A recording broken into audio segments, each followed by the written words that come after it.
தென் மாவட்டங்களில் தொடர்ந்து நடக்கும் சமூக ரீதியான மோதல்களை தடுக்க திமுக அரசு என்ன நடவடிக்கை எடுத்துள்ளது என அதிமுக கேள்வி எழுப்பியுள்ளது.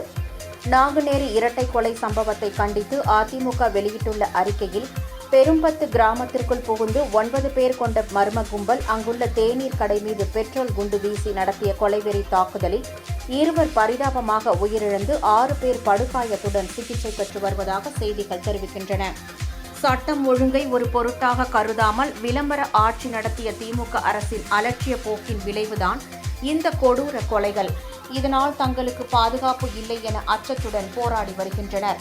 அக்கிராமத்தைச் சேர்ந்த பட்டியலின மக்கள் என்று தெரிவிக்கப்பட்டுள்ளது.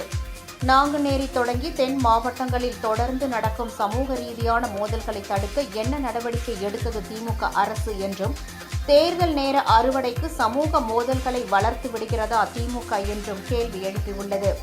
எனவே பெரும்பட்டு தாக்குதலில் ஈடுபட்ட குற்றவாளிகள் அனைவர் மீதும் கடுமையான சட்ட நடவடிக்கை எடுக்க வேண்டும் என திமுக அரசை வலியுறுத்துகிறோம் என அதிமுக தலைமை கூறியுள்ளது.